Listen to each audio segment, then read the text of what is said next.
It's March 2019, well it nearly is anyway, and this is the latest clip from Pilates Leeds, and it's back to basics today. We're going to do some lying on the mat pelvic stability work. So here is me lying down. Obviously here's my pelvis, and often the start off position when you're lying on your back is a neutral pelvis. In some ways just lying on your back sets your neutral, but you can think, you can test out the water, so to speak, by curving the pelvis up, back arching away from the mat, curving the pelvis down, or back curving into the mat. So there are your extremes of range, and then it's kind of midpoint. Another way to test it out is you can just get those, you can just get your fingers into your lower back, just get the ball, take these bony prominences in your pelvis and your pubic bone, and they kind of line up. That will give you your neutral pelvis too. Don't worry about any kind of body fat, just think of the bones as aligning. Okay, so the challenge is to work your limbs and keep a neutral pelvis. That's starting to look at core stability. So at its most basic, you can heel slide. So it's a really meaningful, if gentle, exercise. It's challenging you to keep the alignment of your legs, but also can you keep your pelvis neutral as you move your legs.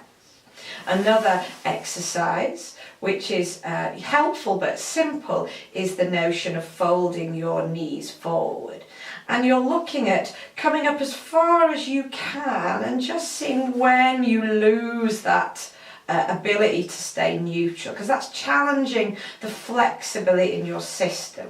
You want to be able to just go as far as you can and feel that loss of neutral. It's not that it's necessarily bad for your back, it's just you're testing your capability of dissociating the leg from the body. So moving on, a little bit more challenging again, is fold the leg forward, leg out to the side, and then straight leg reaching. Now, you may not feel what your pelvis is doing, so you can kind of put your hands on just to get a feel, and you can sort of feel the pelvis, feel its stability. It will move a little bit underneath your hands, but not move in that sense, not those sort of big movements. So this is the kind of cold face, if you like, of pelvic stability. So those some nice entry-level exercises.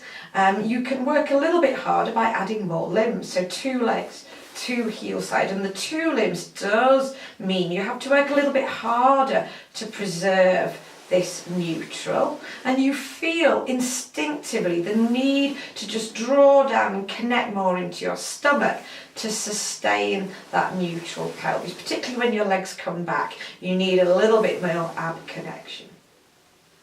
The other thing you can do is one arm, one leg. So diagonally, so you also, there's me doing the wrong one.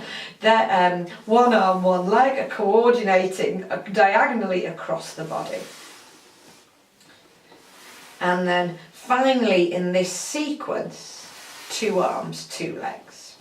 So you've got alignment, you've got the coordination of the limbs, and a significant increase in the amount of ab connection you need to prevent the back arching. It kind of wants to. So to stop that loss of neutral and that overworking in the back, you need that ab connection, particularly as you return your limbs back. So it's really significant demand. And it really helps, I'm skewing it late in the day, but it really helps to start to use your breath. I would do this breathing. I would breathe in to prepare, breathe out, breathe in when your limbs are furthest away from you, and breathe out to help your ab connection as your limbs return back to base. I'll leave it for there for this month. I don't think I'll sit up. I shall just say goodbye. Hi there. I do hope you found this clip useful. We've got plenty more on the site, and for now I've suggested another one for you to watch. If you want to know more about what we do in Leeds, then do visit the website at pilates-leeds.com, and right now you can subscribe to the YouTube channel. We can do this all again next month. Cheerio!